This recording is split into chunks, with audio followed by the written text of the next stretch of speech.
Assalamualaikum warahmatullahi wabarakatuh. Bapak Ibu penilai sertifikasi dosen gelombang 1 tahun 2025 yang saya hormati. Perkenalkan, nama saya Selvi Maria Widuhung, salah satu dosen pada program studi komunikasi Universitas Bina Sarana Informatika. Adapun tujuan pembuatan video ini adalah sebagai salah satu persyaratan dalam mengikuti sertifikasi dosen gelombang 1 tahun 2025, yaitu pada poin pernyataan diri dosen dalam unit kerja Tridharma Perguruan Tinggi atau PDD UKTPT, khususnya dalam bidang pengajaran. Pada kesempatan kali ini saya akan menjelaskan mengenai salah satu mata kuliah, yaitu jurnalisme online. Mata kuliah ini terdiri dari 3 SKS, di mana 2 SKS materi dan 1 SKS adalah study case. Mata kuliah ini disampaikan dengan metode DIA atau Delivery, Interaction, dan Assessment dalam proses pembelajaran yang ada di kelas. Deskripsi mata kuliah ini berisi mengenai materi dan juga teori untuk memahami bagaimana sebuah produksi berita dalam media online, mulai dari tahapan, proses pencarian dan juga penyajian berita, teknik liputan berita, dan cara penulisan berita yang kemudian dipublish dalam media online ataupun website, baik dalam bentuk tulisan maupun audio visual. Mata kuliah ini juga melatih mahasiswa untuk berpikir kreatif, inovatif, dan lebih percaya diri. Apalagi mata kuliah ini sudah disesuaikan dengan kebutuhan masyarakat, di mana berdasarkan data yang dikeluarkan oleh Data Digital Indonesia tahun 2025, ada sekitar 143 juta pengguna sosial media aktif di Indonesia, atau setara dengan 50,2 total populasi Indonesia. Itu artinya mempelajari jurnalisme online merupakan sebuah kebutuhan yang tak terelakkan, terlebih bagi mahasiswa jurusan komunikasi yang akan bergelut dengan media dimanapun mereka berkarya nanti. CPL pada program studi ini dari sisi sikap menunjukkan sikap bertanggung jawab atas pekerjaan di bidang keahliannya secara mandiri. Dari sisi pengetahuan, yaitu prinsip dan teknik berkomunikasi menggunakan media audio dan audio visual.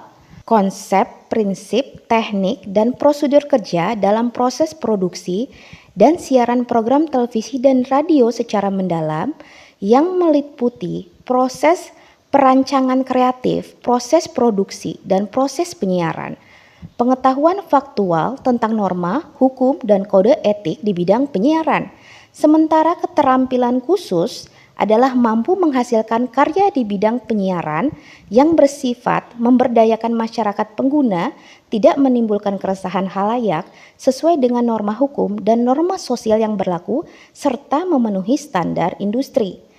Mampu menjalankan program komunikasi untuk mencapai tujuan melalui tahap perencanaan, implementasi, dan evaluasi pelaksanaan program komunikasi. Mampu merencanakan, memproduksi, dan menguasai dan memahami materi yang tentang ruang lingkup jurnalistik online, mulai dari proses pembuatan naskah berita, teknik dalam tahap liputan berita, serta teknik dalam tahapan proses pencarian dan penyajian berita yang kemudian disajikan dalam media online, baik dalam bentuk tulisan maupun audio visual.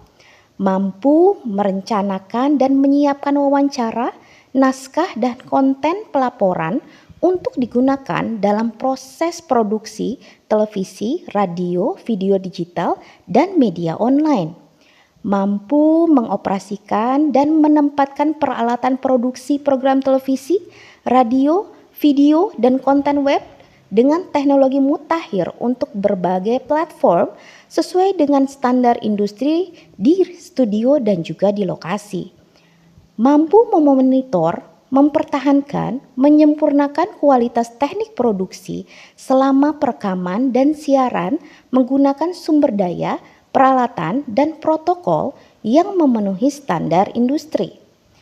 Serta mampu menyusun laporan sebuah kegiatan yang relevan dengan produksi program televisi, radio, video, dan situs secara tepat dengan menyajikan fakta dan bukti yang relevan dengan masalah atau isu spesifik dari laporan serta menggunakan sumber atau rujukan sesuai dengan permintaan produser atau direktur program. Sementara keterampilan umumnya adalah mampu menyelesaikan masalah pekerjaan dengan sifat dan konteks yang sesuai dengan bidang keahlian terapannya, didasarkan pada pemikiran logis, inovatif, dan bertanggung jawab atas hasilnya secara mandiri.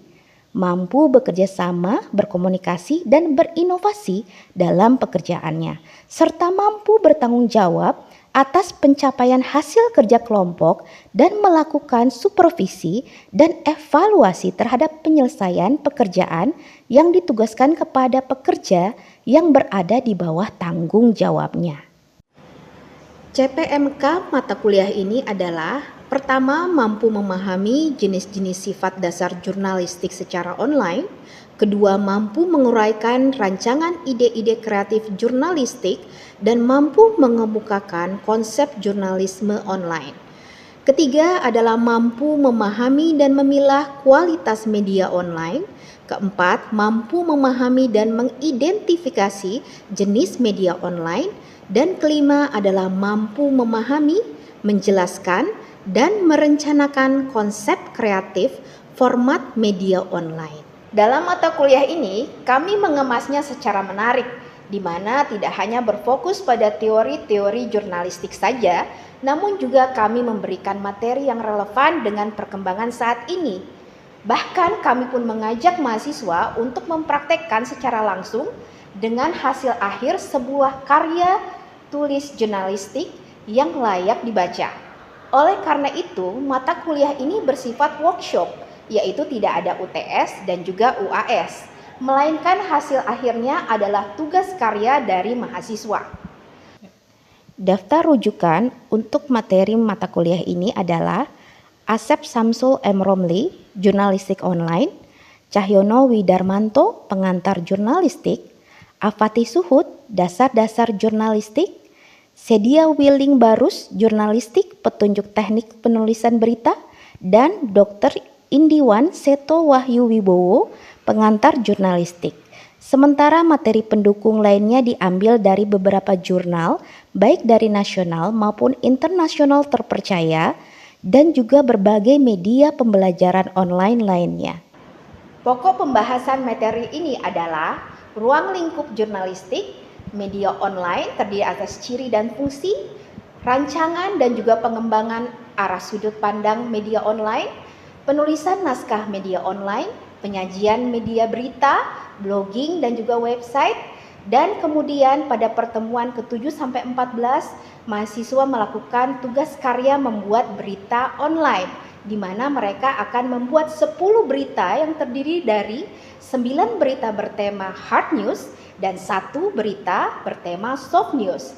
Lalu pada pertemuan ke-15 sampai 16, mahasiswa akan melakukan presentasi.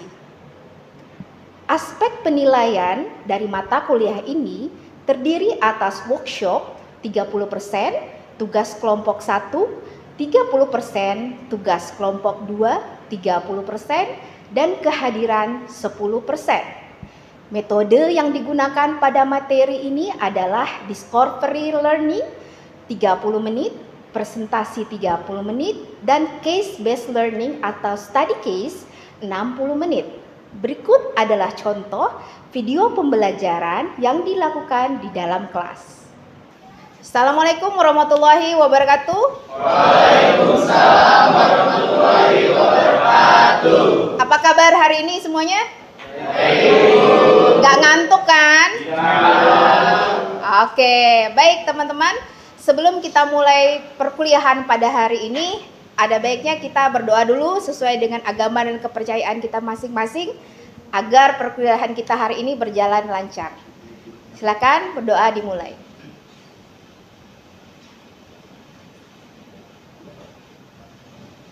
Berdoa selesai. Oke teman-teman, pada hari ini saya akan membahas mengenai penulisan naskah media online. Namun sebelum masuk ke materi ini, sebelum kalian lupa, silahkan kalian untuk absen di My Best sekarang ya. Oke. Nah, apakah ada yang ingat nggak sih materi minggu lalu? Siapa kira-kira yang bisa menyimpulkan? Ya, silakan. Minggu lalu kita membahas tentang ruang lingkup jurnalistik, di mana berita terbagi menjadi dua, yaitu berita sendiri dan juga berita permasalahan. Oke, kita kasih tepuk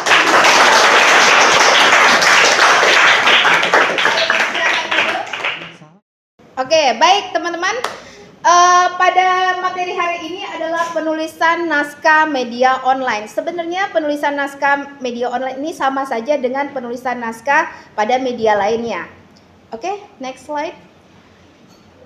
Di mana setiap dalam sebuah artikel itu memiliki struktur yang memang sudah formatnya sudah memang seperti itu ya. Di mana dalam penulisan media cetak itu mengenal struktur berita atau juga dikenal dengan anatomi yang berurutan. Ada judul, ada teras atau lead, ada bridge atau jembatan, ada body berita, dan juga ada penutup, gitu ya. Urutan ini sudah pakem dan tidak mungkin terbalik kecuali dalam perkembangannya di antara lead dan deadline. Ada beberapa media cetak yang mencantumkan nama jurnalisnya. Seperti misalnya di kompas.com, di detik.com dan lain sebagainya. Gunanya apa sih kita mencantumkan nama jurnalis? Biar kita tahu siapa yang bertanggung jawab terhadap penulisan berita tersebut.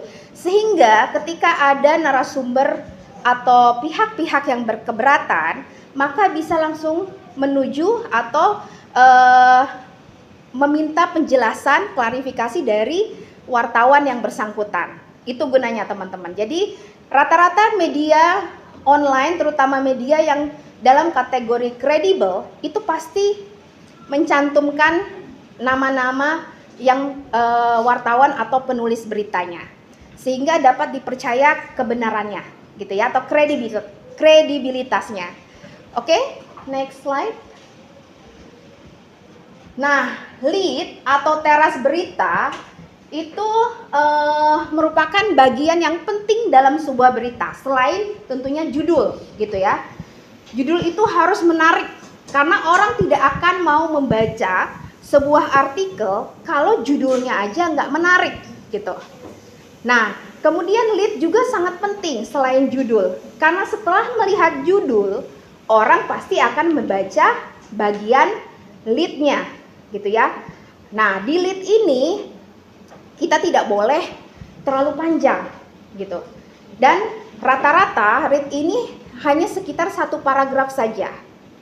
Dan lead ini harus mengungkapkan atau berisi tentang keseluruhan dari artikel yang akan kita tuliskan di situ, tapi secara singkat, gitu ya. Nah, karena itu memang tidak mudah dalam menuliskan lead.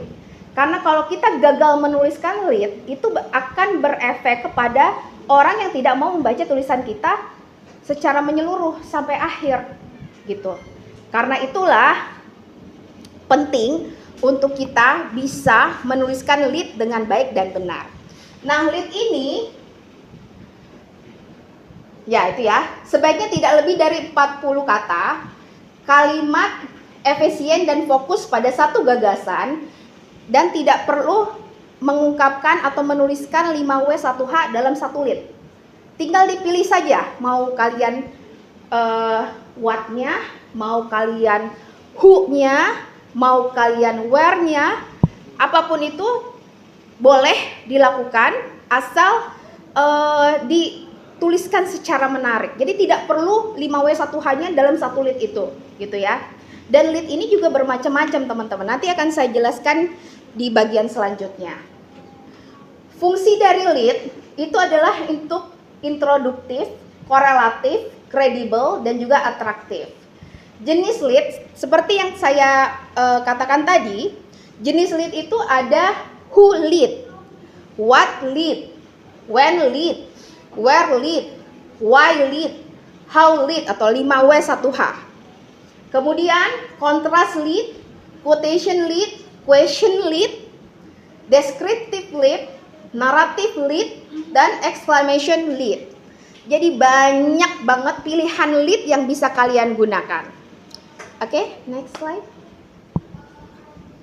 Nah, di sini saya akan mengambil contoh dari sebuah artikel mengenai suatu kasus, yaitu tak pakai safety belt, mahasiswi UI meninggal dunia. Jakarta 20 Mei 2025. Nah, rata-rata namanya media online itu pasti menuliskan nama tempat dan juga tanggal kejadian, gitu ya. Kecelakaan tunggal kembali terjadi di daerah Jakarta Pusat. Kali ini menimpa seorang mahasiswi UI bernama Aurelia, 24. 24 itu maksudnya 24 tahun. Yang mengendarai mobil Honda Jazz berwarna silver. Berdasarkan keterangan yang diperoleh dari pihak kepolisian, korban mengalami pendarahan di bagian kepala yang cukup parah akibat tidak memakai safety belt, sehingga tak dapat menghindari benturan yang terjadi saat mobil menabrak sebuah tiang listrik yang terletak di depan sebuah minimarket. Nah, kecelakaan tersebut terjadi pada jam 01.30 dini hari di Jalan Salak Raya ketika kondisi jalanan dalam keadaan lengang. Adapun penyebabnya hingga saat ini masih diselidiki. Namun ada kemungkinan korban mengantuk karena tidak ditemukan barang-barang mencurigakan di dalam mobilnya. Sementara berdasarkan keterangan warga di lokasi, diketahui bahwa mobil korban sempat oleng sebelum akhirnya menabrak tiang listrik tersebut. Padahal nggak ada orang yang nyebrang, tapi tiba-tiba mobil itu oleng kayak menghindari sesuatu lalu lepas kontrol sampai menabrak tiang. Jelas Yadi, saksi mata yang ketika kejadian sedang duduk di warung seberang jalan dekat lokasi kecelakaan. Nah, berita online seperti ini rata-rata hanya sekitar 200 sampai 300 kata. Kalau kalian pernah membaca kayak di detik.com gitu, sekitar segini untuk penulisan berita. Jadi tidak terlalu panjang gitu teman-teman. Oke, next slide. Nah, ini tadi sudah saya jelaskan ya. Wattnya kecelakaan tunggal. Kemudian who-nya Aurelia, mahasiswa 24 tahun. Where-nya Jalan Salak, Jakarta Pusat. When-nya 20 Mei 2025. Why-nya karena mengantuk.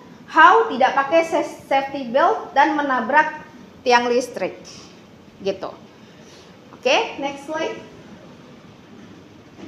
Nah, ini tadi saya kan sudah menjelaskan tuh mengenai berbagai macam lead gitu ya yang bisa kalian gunakan ketika menulis sebuah artikel. Ini salah satunya, salah satu contohnya lead what ya, diambil dari 5W1H tadi. Lead what-nya adalah akibat mengantuk dan tidak pakai safety belt, nyawa mahasiswa UI bernama Aurelia Putri tidak bisa diselamatkan. Gitu. Ini lead what-nya. Next. Lead who? Aurelia Putri Rahman, mahasiswi UI berusia 24 tahun mengalami kecelakaan tunggal di kawasan Jakarta Pusat. Nah, yang harus kalian perhatikan, lead apapun yang kalian pilih, kayak ini nih, ini kan lead who, maka who-nya yang ditaruh di depan. Yang tadi kan lead what, nah what-nya itu yang ditaruh di depan, gitu. Oke, next. Lead when, atau kapan sih terjadinya? Nah, di sini berarti when-nya atau keterangan waktunya lah yang ditaruh di depan. Selasa 20 Mei 2025, seorang mahasiswa UI bernama Aurelia ditemukan meninggal dunia setelah mobil yang dikendarainya menabrak tiang listrik di kawasan Jakarta Pusat. Gitu. Jadi intinya bawahnya sih terserah kalian mau tulisnya seperti apa. Yang pasti bagian pertamanya atau baris pertamanya itu menunjukkan keterangan waktu sesuai jenis lead yang kalian pilih gitu ya. Sebagai seorang penulis artikel, itu hak kalian untuk memilih bagian mana yang akan kalian gunakan sebagai lead. Jadi tidak ada rumus pakemnya, tinggal kalian sendiri yang mengolah itu. Bu, bagaimana sih cara merangkainya? Nah, itu adalah proses, teman-teman. Semakin banyak kalian membaca karya gitu ya, mau itu kalian suka, Bu saya suka baca novel, Bu saya suka baca majalah gitu ya, Bu saya suka nonton film, itu nggak masalah. Justru semakin banyak yang kalian baca atau kalian tonton, pembendaharaan kata kalian akan semakin banyak, sehingga kalian bisa menguraikan atau memilih kalimat yang tepat untuk mengungkapkan suatu peristiwa. Karena seorang penulis itu harus bukan hanya sekedar menginformasikan saja kepada halayak mengenai suatu peristiwa. Terkadang ada tulisan-tulisan yang justru kita mengajak atau kita berusaha agar orang lain itu berempati terhadap sesuatu yang sedang kita angkat. Misalnya kita mengangkat tentang sebuah peristiwa di mana ada seorang anak yang meninggal dunia karena keteledoran orang tuanya, misalnya kayak gitu. Atau seorang anak yang hidup sebatang kara karena kedua orang tuanya meninggal dunia dan tidak punya sanak saudara, sehingga hanya hidup dari belas kasihan orang. Nah, cerita seperti ini tentunya kita bukan hanya sekedar ingin menginformasikan saja kan. Kita justru ingin meraih empati dari para pembaca kita agar mereka terdorong mau membantu. Minimal kasihan, minimal prihatin gitu. Dan maksimal mereka mau membantu. Nah, inilah yang terjadi, kekuatan media seperti ini, teman-teman. Mungkin tanpa kita sadari gitu ya, bahwa kekuatan pena kita dalam hal ini tangan kita lah ya, untuk mengetik itu sangat bermanfaat untuk banyak orang, terutama orang-orang yang bisa kita tolong gitu ya. Bukan hanya dalam hal tulisan, dalam hal video, membuat video juga kan, seperti kita tahu banyak kasus yang berawal dari video misalnya, kemudian viral karena seperti kasus beberapa waktu lalu yang mungkin sempat heboh, yang kalau kalian ingat yang tentang seseorang yang mengalami luka akibat disiram air keras, ingat? Kemudian jadi angkat ke podcast dan kemudian mendapatkan banyak sumbangan untuk pengobatannya. Nah, seperti itu gitu. Seperti itu, teman-teman. Itu dalam bentuk visual, ya kan? Kita juga bisa dalam bentuk tulisan. Dan rata-rata memang tulisan itu pasti dilengkapi dengan foto. Apalagi di beberapa media online itu bukan hanya tulisan dan foto, mereka juga menyediakan kolom video. Jadi wartawan, kita sebagai pembaca bisa melihat dari sisi tulisan, bisa melihat kelengkapan fotonya, dan juga bisa kita melihat versi videonya gitu. Jadi sudah sangat lengkap gitu.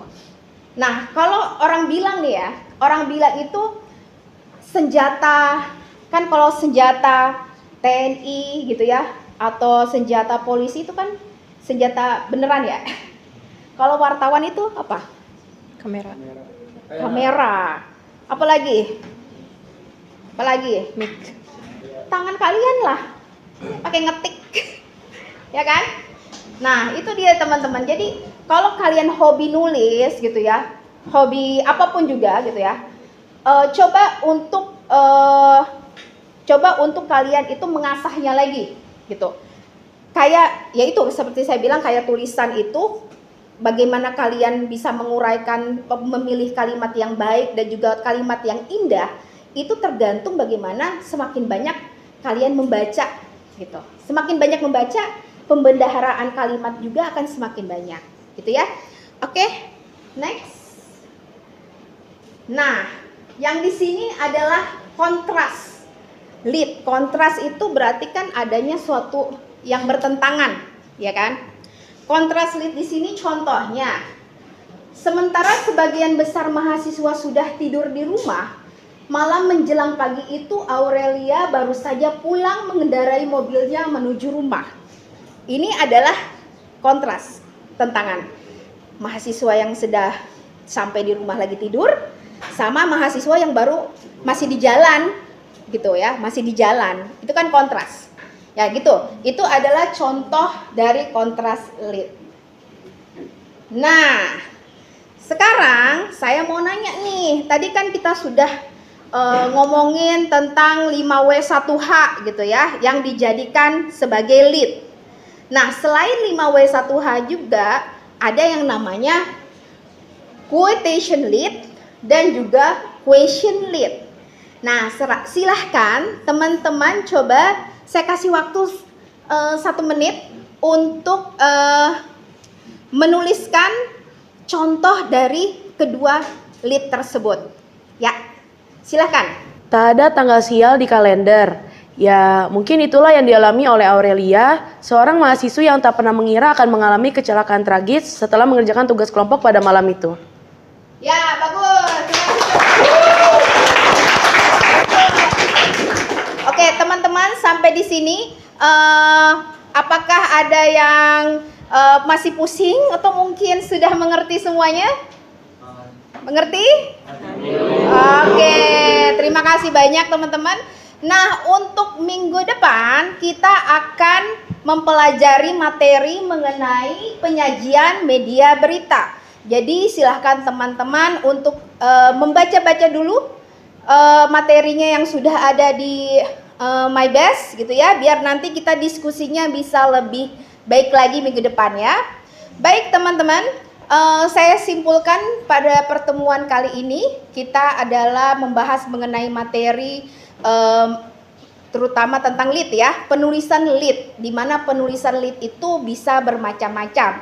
Nah, silahkan nanti kalian coba-coba di rumah bagaimana cara menuliskan lead, karena nanti akan ada tugas mengenai cara penulisan artikel, tentu saja dengan lead yang menarik gitu ya. Baik teman-teman, sebelum kita akhiri pertemuan kita pada hari ini, ada baiknya kita mengucapkan alhamdulillah wa syukurillah gitu. Semoga apa materi yang sudah diberikan pada hari ini bisa bermanfaat untuk kita semua. Amin. Amin. Baik, terima kasih banyak atas kehadirannya. Saya akhiri. Wassalamualaikum warahmatullahi wabarakatuh. Waalaikumsalam warahmatullahi wabarakatuh.